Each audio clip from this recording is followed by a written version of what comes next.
All right, I'm going to go ahead and launch us because we have a very full agenda for you with 4 panelists who all have amazing things to share on this topic. So I want to make sure that we allot enough time for that and include time for your questions. So I'll start with my own introduction. I'm Alex Huffman. I'm the Assistant Director of Supportive Care and Integrative Oncology at the Cancer Center. I also have had the pleasure for 5 years, we just celebrated our 5th anniversary, of facilitating our young adult support program. We're going to tell you a little bit more about that in a little later in the presentation. But I am thrilled that you guys are here today. A couple of housekeeping things. You will be on mute throughout this presentation. We would ask that you put any questions in the chat, and we've saved some time at the end, so we will get to as many of those as we can. And we will be talking about some pretty specific things. Of course, you're here because you're interested in this topic or maybe impacted by this topic as a young adult. So we will very much try to answer questions in the most general and applicable way for everybody. We won't be able to get into specific diagnostic and detailed questions about treatment plans. So just know that we may not be able to answer that for you, but we would of course love to get you to the best resource if that is your need. So we can approach that as we go along. But again, thank you everyone. I am going to start by introducing a different name than what you saw when you registered, Dr. Ashley Nedovalil. Dr. Nedovalil is filling in for Dr. Hall, who is not able to join us today. But luckily, she substituted in a expert panelist in her place, and we're very fortunate to have Dr. Nedovalil here with us again. She joined us previously for a lunch and learn. Dr. Nedovalil is an assistant professor in the Department of Psychiatry at UT Southwestern Medical Center. She joined the UT Southwestern faculty in 2022. Dr. Nedovalil is currently providing outpatient psychotherapy services within Psycho-Oncology Clinic at Simmons Comprehensive Cancer Center here in Dallas. She also provides supervision and teaching to doctoral trainees from the UT Southwestern Clinical Psychology Doctoral Program. Dr. Nedovalil is passionate about health psychology research. So we will hear from her in just a second, but I'm going to kick us off with an overview of navigating cancer as a young adult. So we're going to get into the unique challenges that our younger patients face, as well as what they've told us their needs are at this time in their life when they've been faced with a cancer diagnosis. And we have an awesome quote for one of our patients up at the top. We are going to shift a focus a little bit in terms of a supportive community and what that looks like for younger patients. But this awesome quote from Brandy says that I believe a community can carry things when an individual cannot. On days when an individual doesn't have the self-compassion, strength, courage, or hope required for their unique journey, the community can carry that person. As a group, we can hold the space and grace for each other, even when we can't fully understand our individual circumstances. So I could not have said that better, and appreciate Brandy letting me use that quote. So going forward here, so who is a young adult? It's important that we address this part of it going forward, because what we will see here is, by definition, a young adult is in the age range of 15 to 39. Of course, at our outpatient adult cancer center, that tends to be 18 to 39 for us. And there's a broad spectrum of diagnoses we see when we break this age range apart. So from 15 to 19, the top diagnoses we see for young adults are leukemia, lymphoma, sarcoma, and brain tumors. For patients in their 20s and 30s, we are seeing breast, cervical, and gastrointestinal cancers. If you've been focused on research in this space, we're also kind of curious and questioning right now why we're seeing increases in diagnoses in young adults. There's some great research, and we're finding out some things, but we're not finding out as much as we need to. So we've made some huge advances in both pediatric and older adult cancer diagnosing and survivorship rates, but we've not moved the needle in survivorship rates, especially at the 5-year mark for our younger patients. So we know that these are more aggressive cancers, and we know that it's really, based on this slide here, it impacts patients at a really critical point in their lives. So 15 to 30 is a huge span when patients are going through a variety of things. So diverse stages in development and age-specific clinical and psychological needs during this time, and even decision-making capabilities when you think about a 15-year-old versus a 30-year-old. And they're managing disease and treatments at a stage of life that's characterized by some critical development tasks. This is including establishing autonomy, so maybe going to college or finishing school and starting first jobs, pursuing higher education and career advancement, trying to get on that professional course, experiencing unique relationships and significant changes to those relationships. And then family planning becomes a big part for many patients during this time too. So I'm going to spend most time on this slide right here. And every time I do this, I look at this graphic and think, I really needed to make the middle section of this Venn diagram so much bigger.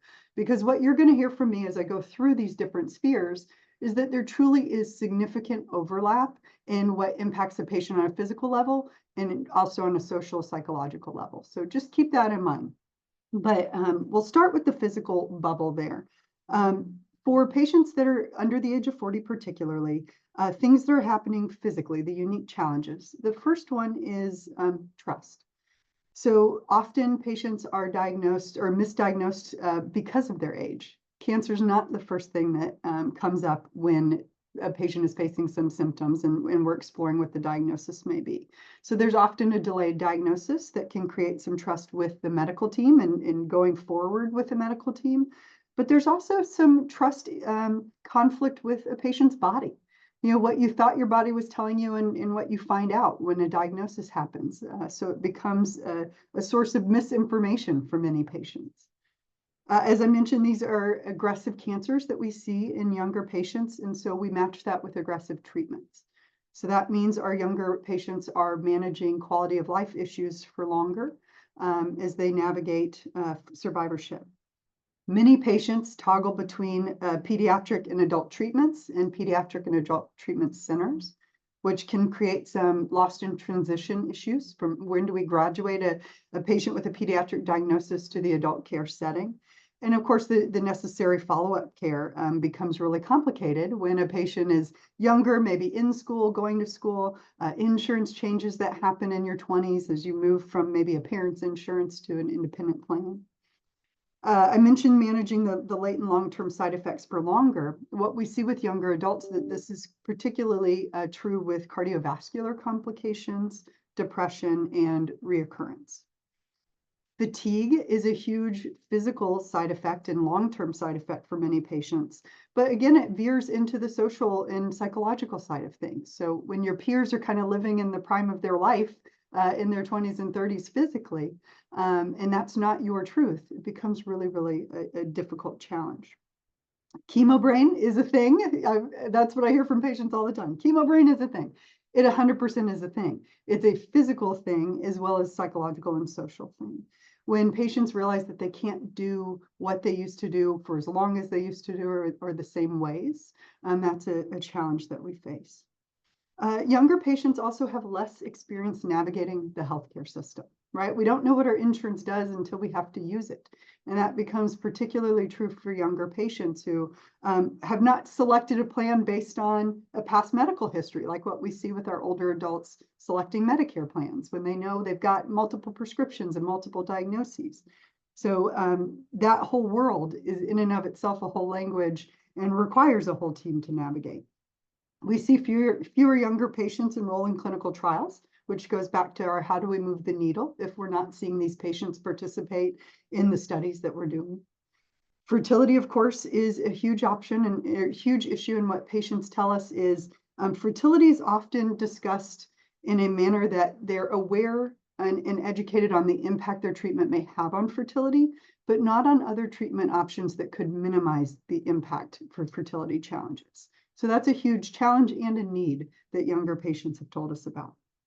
Sexuality, again, veers in all these spheres, and it's not discussed. And when it is discussed, it's see above, it's discussed in fertility context most of the time. So younger patients are telling us that they really would like to hear the impact of their relationships in terms of sexual side effects. And then trauma. Of course, trauma is going to color all of our spheres here. And there's many, many definitions of trauma. But the one that I often use with younger patients is when something is too much, too fast, and too soon. And so, of course, cancer would fall into all of those categories. But what we see on the physical side of things with trauma is that often patients disconnect from their body. We mentioned that trust becomes a big issue with, is my body telling me something I can bet on? And when our patients disconnect from that source of pain, part of the work of healing is to forge that connection again. On a psychological side, we see our younger adult cancer survivors are 57% more likely to develop depression, 29% more likely to develop anxiety, and 56% more likely to develop a psychotic disorder than their healthy peers. So that alone, and for those professionals that are on the call here, that's where I really turn to our colleagues in the medical world to say we need to acknowledge that a younger patient coming in the door, these are some of the things we need to include in our assessments, in our care of a patient from a comprehensive and whole body, whole person approach. We also see, of course, impact to self-image, the relationship we have with our body we just talked about, but how we imagine ourselves and view ourselves and how we can look in the mirror sometimes after some of these procedures. Fear of recurrence in death is a very real challenge for our younger patients. And we see actually a somewhat inverse relationship with anxiety and depression in younger patients than what we see with our older patients.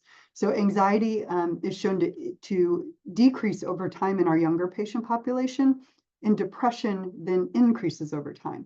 We tend to see the flip of that with some of our older patients. So that's something we really need to keep in mind when we're looking at how we treat some of the mental health side of things for patients.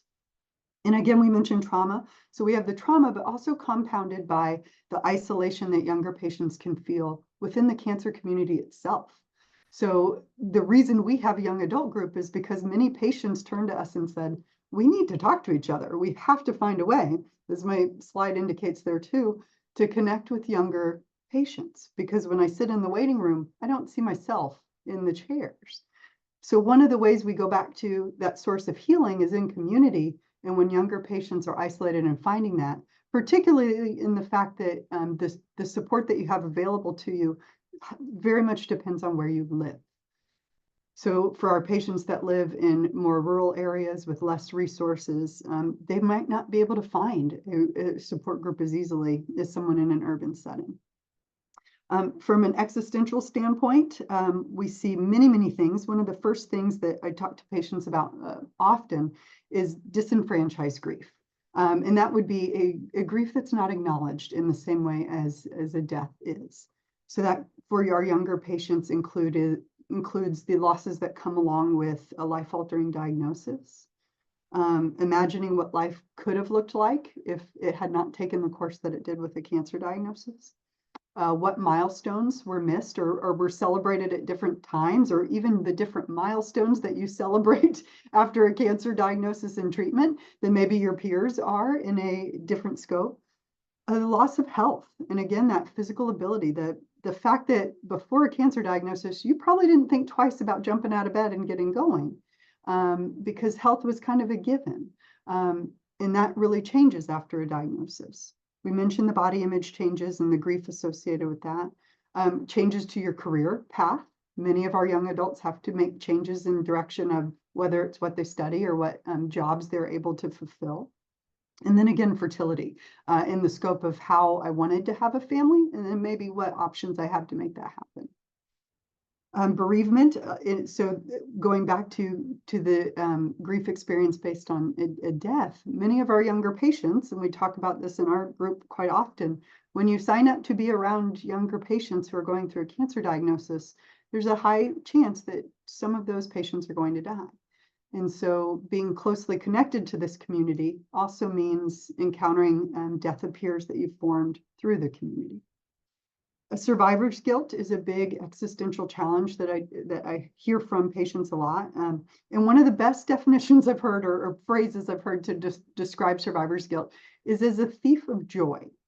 And that makes a lot of sense to me, that many of our patients get to the point where I should be celebrating. I've made it here. but all these other thoughts are starting to come into my head. And some of those thoughts include, maybe I got the good cancer. We'll talk about that, but we all know there's no such thing, right?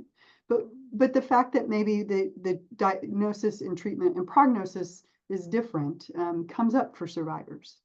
I look normal, but I don't feel that way. I don't feel like the person that I did before. The chemo brain side of things too, I don't think like the person I did before. So I made it through all of that. And why? Why did I survive? Right? So those are all the questions that come along with that. Also, facing your own mortality as a young adult is a huge challenge.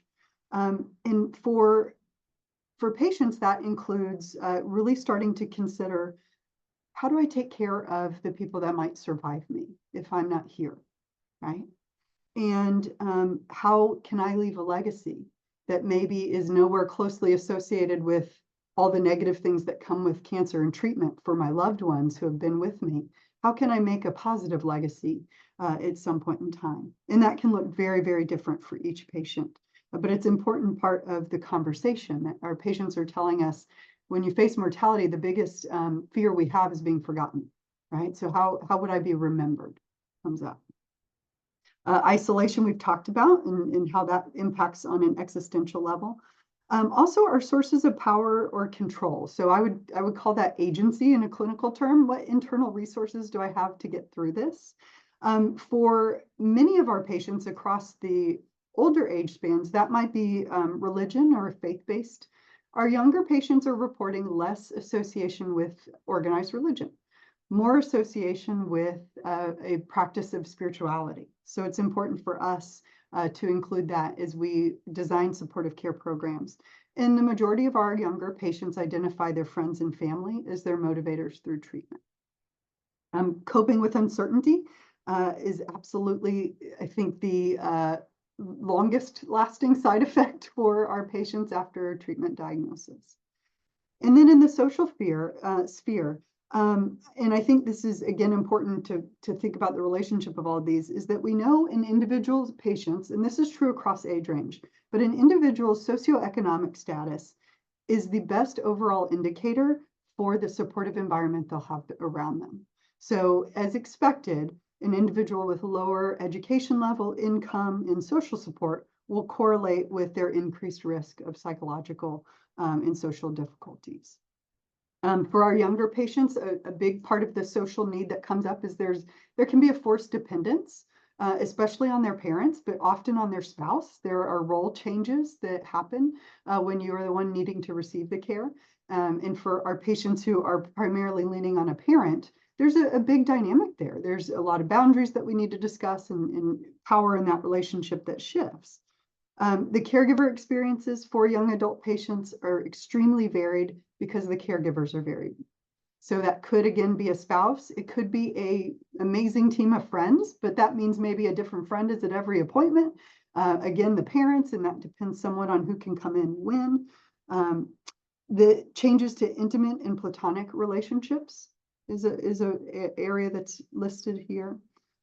We mentioned isolation from friends and family within the community. Again, that shows up here, but that goes beyond the cancer community, goes beyond your friends. It can include your professional world. You might feel isolated in a space when you've had to access different accommodations, when you've had to implement some changes to your career. And again, in settings where we're looking at connecting with friends who are maybe going through marriages and having children, and when that's, maybe not where you are or your current reality. The body image changes socially means maybe I don't go out into the same places that I used to because I don't feel as comfortable as I used to in my skin. Fertility shows up here, of course, in the social setting. And then re-entering the career force is another aspect that our younger patients have really identified a need of support, right? So whether I'm going back into the same career or whether this experience has altered my professional passion and I want to pursue something differently.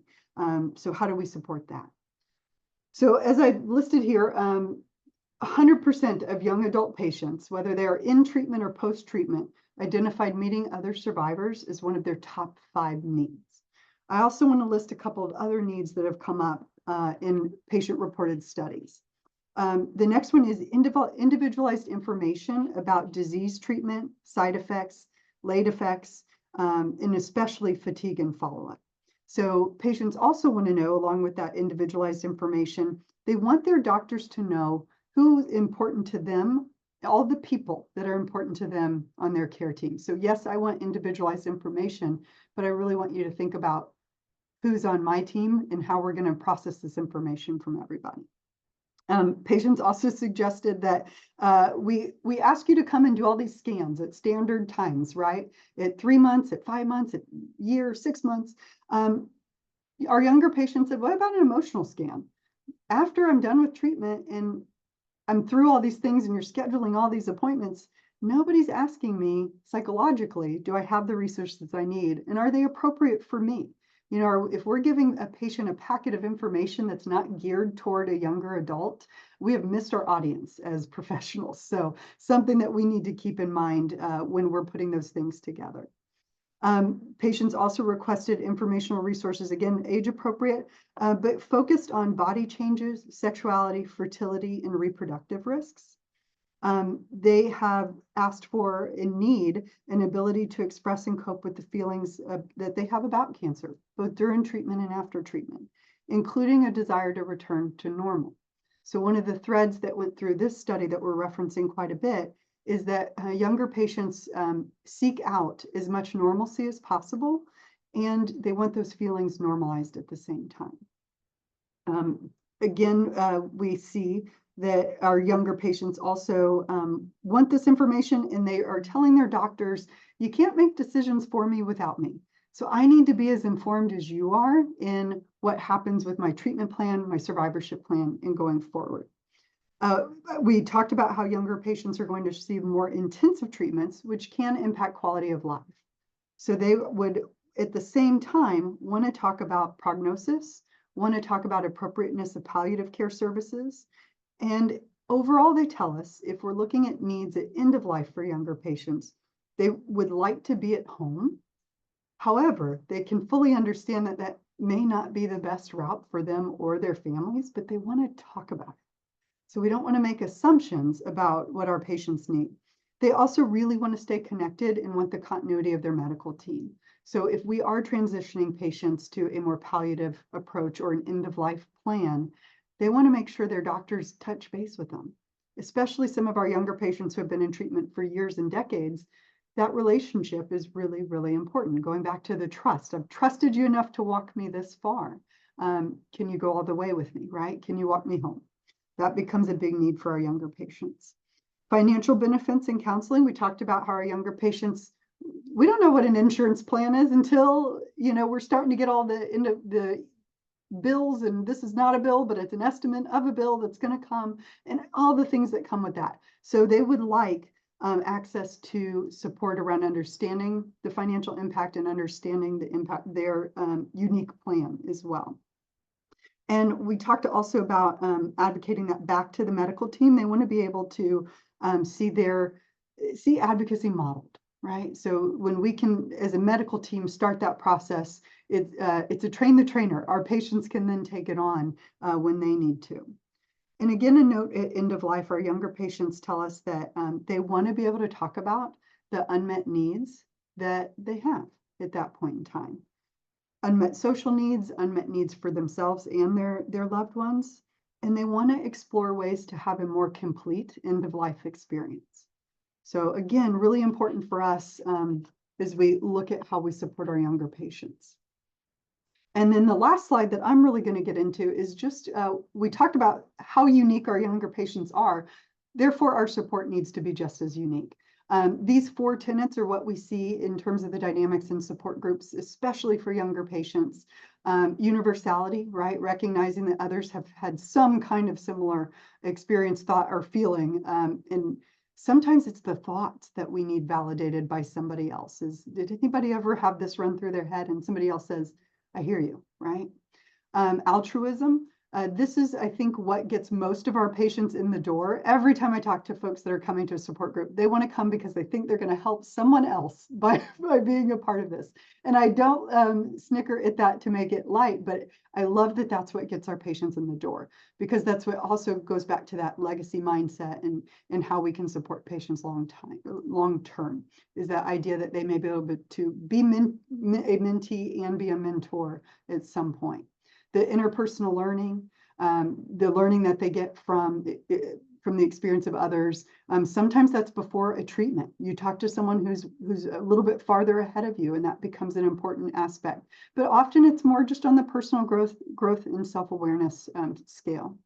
And then self-understanding. So being able to gain a deeper insight into their own thoughts, feelings, and behaviors.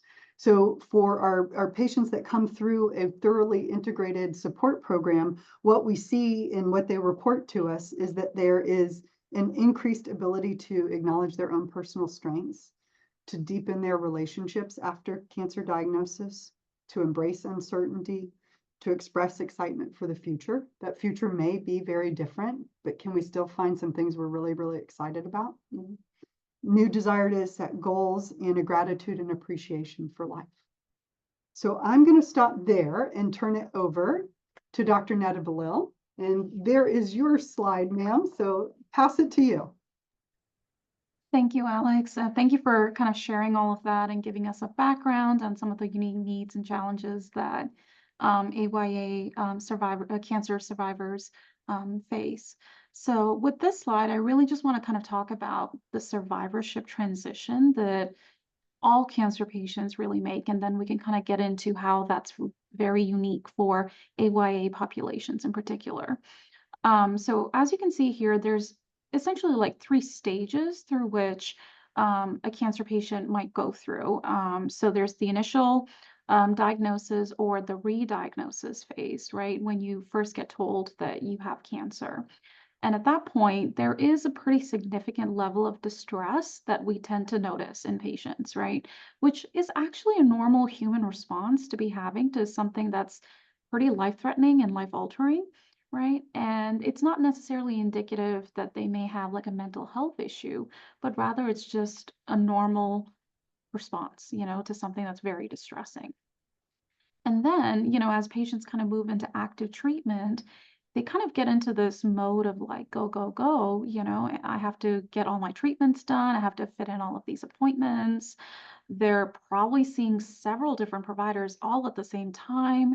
And it's a lot to keep up with, right? But they're going through the motions, getting all of these things done, right? With the goal of getting into survivorship, right? And then, once they've gone through active treatment and they finally arrive at survivorship, right? Their appointments, become less frequent. And the level of support that they once had before, like, for example, with the active treatment phase, the social support in their lives from friends, family, colleagues, peers, right? That also tends to drop a little bit because there's this assumption of, well, you're all better now, right? You're all better now. So everything should be back to normal.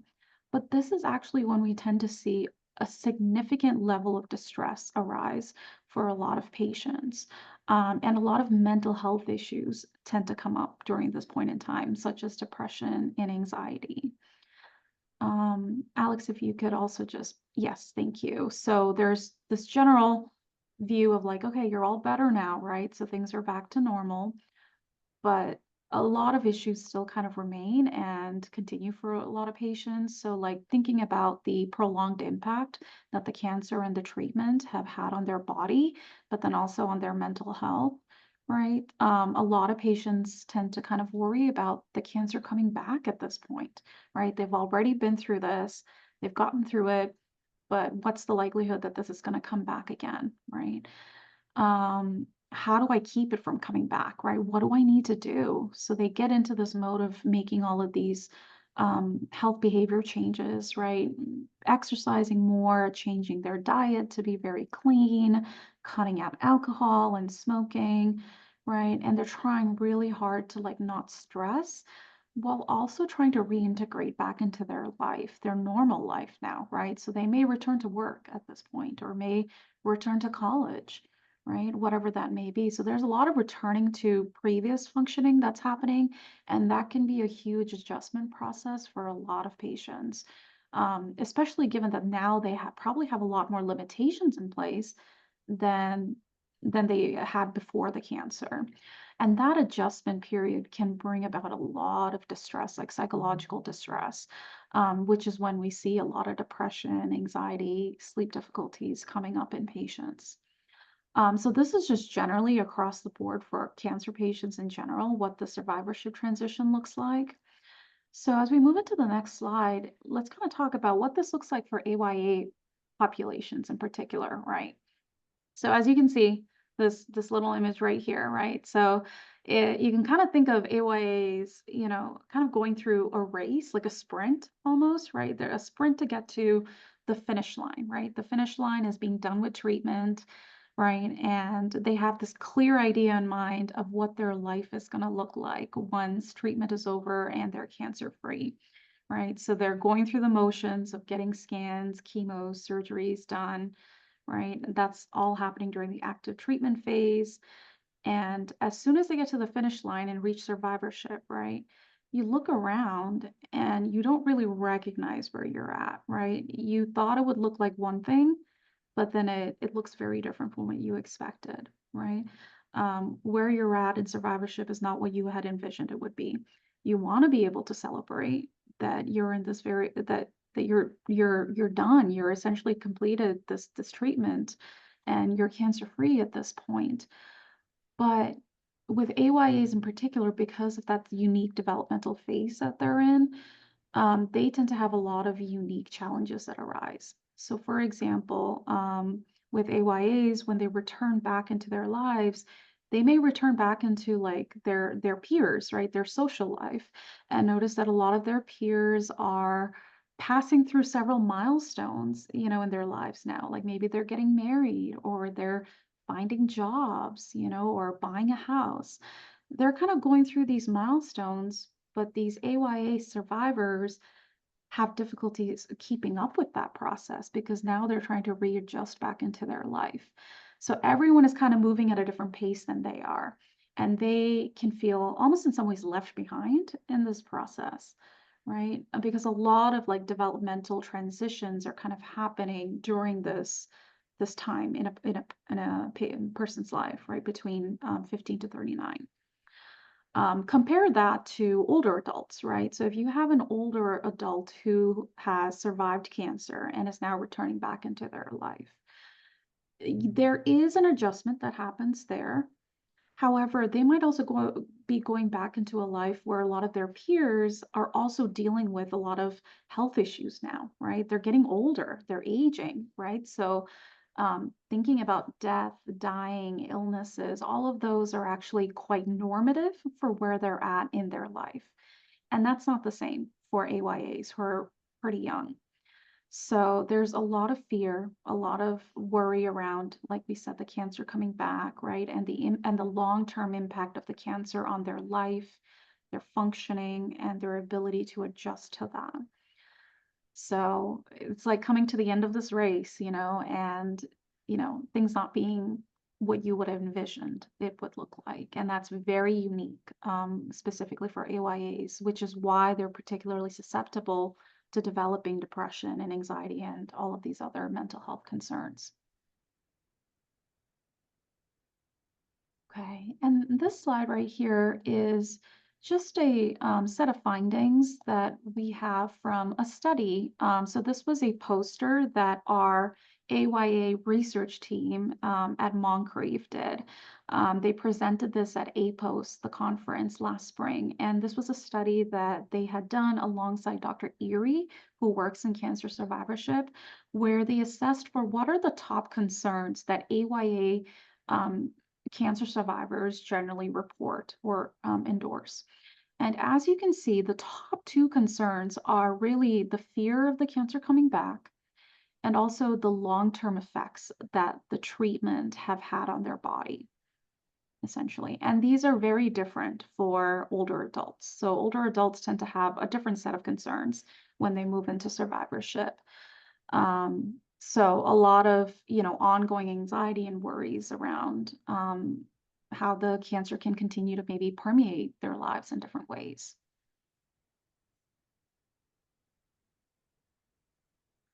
So, All right. yeah.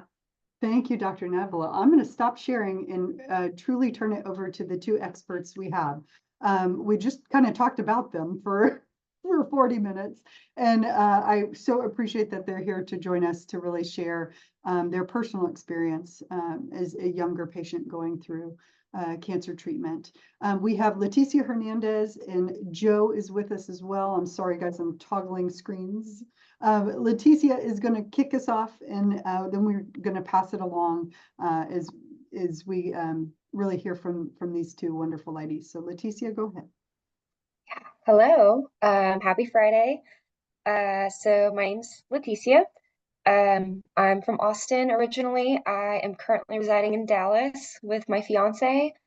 And I was diagnosed with stage 2 Hodgkin's lymphoma when I was 25 years old. And for context, I am 29 now, and my remission anniversary is actually coming up in a few days. I'm celebrating 3 years in remission. So I can definitely relate to and resonate with pretty much every single point that was touched on in these slides that Alex and Dr. Nedivallil covered. There was a lot of uncertainty throughout the course of my treatment. Thankfully, it was straightforward with minimal complications medically.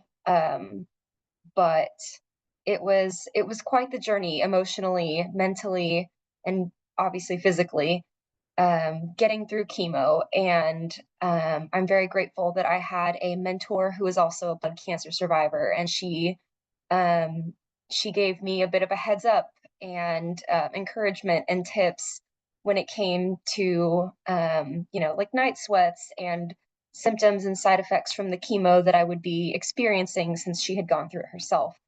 And certainly there was a period of limbo as chemo was coming to an end, and I had to think about who I wanted to be moving forward, what this diagnosis meant to myself and to my loved ones.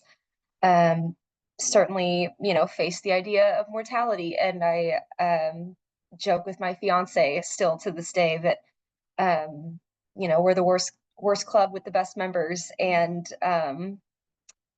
I, say that as well to my lovely Yaks group, because we all get it.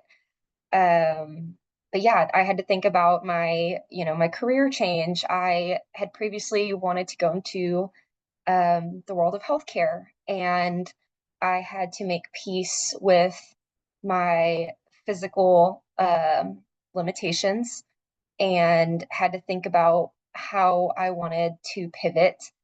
And I'm very grateful for the job that I have now. I do enjoy it. But making peace with what happened and knowing that it wasn't my fault, and that life can still be good and hold a lot of beautiful things in store despite what happened. And I'm very happy to say that I feel very fulfilled in the work that I do. And it's a joy and an honor to get to connect with other young adult survivors. And I often tell my friends and my fiance, I just want to be the person that I needed for others going through this exact same thing, because it's a very niche thing to experience. You think you're invincible in your 20s and 30s or teens, whenever you're moving through life and you feel like nothing can stop you. The world is your oyster. And then a cancer diagnosis just upends your entire world, and you have to, it kind of feels like square one at times. And it's quite the thing to navigate, but I'm very grateful for all the loved ones in my life that have helped me get to this point. Certainly for all the medical professionals, my entire team, my oncologists, the nurses, my counselor, Alex, everybody who has helped me get to this point to make peace with my diagnosis and the ongoing, side effects, the nature of being a cancer survivor, all the ups and downs. I can't express how meaningful and how wonderful it's been to connect with other young adult survivors and be in a room full of people who truly get it, with no explanation needed. Thank you, Leticia. All right, Miss Joanna Peritas Wood, we're going to turn it over to you. Hi, everyone. My name's Joe. So I will quickly state that I was not a patient of UT Southwestern at the time of my diagnosis, because I just to share quickly my story. So in June of 2022, 2 weeks before I turned 35, I was sitting at work. I'm an operations director at an insurance agency, and I was in the thick of performance reviews for some employees, had a short break. And before this, it was my 3-year-old. She was hanging out in my arm and she headbutted me. And that's how I found the lump that I had. So went in for my test, but so I'm just sitting up at work, got a notification to set up my MyChart, thought I'm going to be so productive and use this downtime. And as soon as I did, it was, hey, you've got a new lab result. I was like, oh, okay, I'm going to click on this. And it read invasive ductal carcinoma. So I took that, threw it into Dr. Google and realized, okay, I've got breast cancer. So flash forward a couple weeks after a whirlwind of phone calls and figuring out what was going on, I was diagnosed with triple negative breast cancer, stage 3C. So it was on my right side and had spread into my lymph nodes. And I'm married, and my husband and I have 2 daughters. And so at that time, they were ages 3 and 4. Honestly, it was, I felt like I was just starting my life. My dad had passed in 2020. And so now in 2022, it was just feel like I was getting over losing my dad. I was just getting over, COVID and dealing with the pandemic with small kids. I had just gotten a new role at my job where, I just stepped into a director role. I had just bought a house with my husband that we had just renovated to our perfect specifications and life. I just felt like I finally had traction. And then I had a cancer diagnosis. And I remember telling my husband, I don't have time to die. This doesn't fit well in my schedule. What is happening? And for me, it just felt like my entire life was turned on its head. I am one who had, I always thought of my 10-year plan. Like Leticia said, I felt invincible. Nothing could hurt me. I am in my early 30s. I've never had any health issues. I'm not even allergic really to anything. And all of a sudden it was like life just went blank, and it was everything has to stop.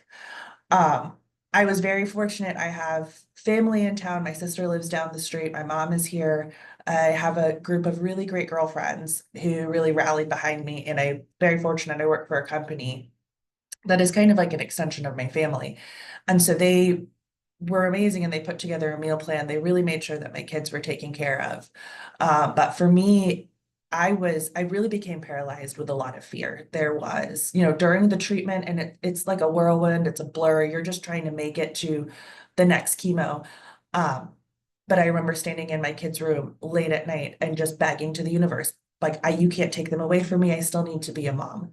But thankfully I made it through treatment. I, went through chemo, radiation, double mastectomy, all of that. And then you get into survivorship, and I felt like I was looking around saying, okay, well, where did everyone go? It's like the whole room cleared out and no one told me that the party was ending. And this is not to discount all of the support that I have received, but just like, Alex and everyone else had said, it was really, you're better. And we go back to life. And I found myself becoming actually very angry with the world. I didn't understand why no one else understood their mortality like I did. I felt like it was this peek behind the curtain of, I know what it's like to feel as if tomorrow could be my last, or I don't know if I'm going to be here in a year. And I felt rushed to do everything. I felt like, okay, I now need to get my career back in order. I need to leave a legacy. I need to do all these things. And why isn't everyone else moving at the pace that I feel like I needed to be? I felt so unsettled and felt like someone had just catapulted me down this metal chute that had nothing to hold on to, and I was moving a million miles a minute. And then I was really fortunate that I got an email from UT Southwestern for a Casting for Recovery retreat. So it is a unique retreat. It's a national program that was founded by a breast cancer surgeon and a pro fly fishing angler. And Alex was actually the leader of my retreat. And so it was a program that not only brings together community, and it's for breast cancer survivors and patients, and teaching us, one, how to fly fish. So just the movement alone was really great for my rehab, but just the connectivity of being out in nature and how well, like just how much of a gift that is for your mental health. And so I ended up becoming obsessed. Because survivorship, no one, like everyone tells you, oh, you're going to lose your hair. These are all the physical things that are going to happen, but no one tells you about the mental demons that you end up taking with you into survivorship. And so for me, it was finding things that were okay for me and that fed my soul. There was a lot of soul searching where I realized it was okay to pick myself. It was okay to take time for myself as a young mom. There's never any time for yourself. But even if it's okay, I'm going to take 5 minutes. And even when I was in treatment and in survivorship, I would journal and I would write out everything that I was super angry about, and then I would just put it in the shredder. I would toss it into a fire. I'm a very visual person, so I needed some sort of like cathartic, I need to get rid of this emotion. But it's like everyone said, it's needing that community. I had so many things rattling around in my head. And when I went to that Casting for Recovery retreat and realized even that there was a young adult group at UT Southwestern, hearing someone else say, like, I'm afraid that it's going to come back, and I'm filled with anxiety, and I've got this paralysis, and I've got survivor's guilt that maybe I got off easy because we lost someone that, we had met in the infusion room. I was like, oh my gosh, like I'm feeling the same way too. And so knowing that I'm not alone was huge for me because I felt so isolated. I felt like this was it, that I must have done something wrong in a previous life, which is why I was dealt this card. But like Leticia said, it's the worst group, but with the best members. And so, finding Casting for Recovery, and, now I go fishing, and fishing for me that is something where it's peaceful. It gives me time to just feel the water and connect with my own breath, and, just let my mind just kind of pause. I've learned to be really kind to myself and a lot of positive self-talk. And I've also met this group called the Booby Queen Company. It's headed by a 2-time cancer survivor named Whitney O'Connor, and she creates these retreats specifically to address mental health. So she's a licensed therapist, but what I found there is she had built her own community because she realized, she was like, I couldn't find a community of my own, so I wanted to create one. And while I was at one of her retreats, I learned about the Japanese pottery art called kintsugi. So it takes a broken piece of pottery and it puts it together with this lacquer that's mixed in gold and platinum and silver, and it actually makes the next piece even more beautiful than it was when it was whole. And for me, that really resonated because when I look in the mirror, I kind of felt like an ogre with all of my scars, with my double mastectomy and reconstruction, port scars, everything. And so it helped me reframe the way that I look at myself, that now I'm not this just like shattered person. I've been put together and I'm even prettier than I am before. And so I just tell myself to have the best day that's available to me. And if that day means I need to, maybe sign off of work a little bit more because I need to go cry in my car, then I go cry in my car and be a bit more cathartic. But it's a lot of it, it's just about being kind to yourself. And just, I can't reiterate enough that you're not alone in this young adults thing. It's just us. Unfortunately, there is a group of us, and we're here to just listen. So that's what I'm hoping, is that I can just help be a soundboard to anyone else that thinks that they're alone in this. Thank you so much, Joe. Thank you again, Leticia, for sharing your story. We're going to turn to the chat now and see if we have any questions that we as a group can answer or individually answer for anyone. So those of you on the call, now's your time to stick those questions in the chat and we will happily get to what we can.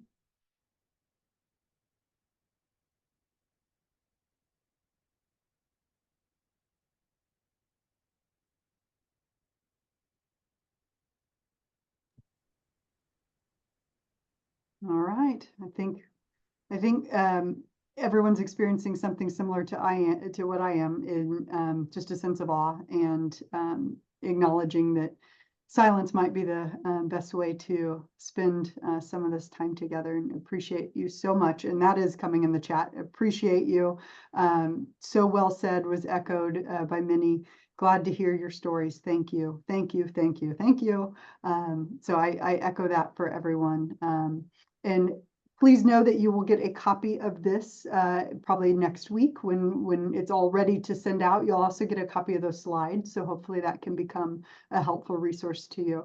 Now that you've signed up for this Lunch and Learn, we also have more to come. So we hope you will join us in October. We'll review chemotherapy, kind of chemotherapy 101, what to know, the ins and outs. And then in November, we have a presentation on the unique needs of caregivers and caregiver support, especially as we get into the holidays. So more to come, and y'all will get emails on all of that. We thank you so much for joining us. And again, thank you to our awesome presenters today for sharing personal stories, for sharing hard stories, for presenting really hard information to share, and doing so in a way that I know has benefited everybody that spent this hour with us. Thank you, everyone. Thanks, Alex. Thank you, guys. Yeah, thank y'all so much. Appreciate this opportunity.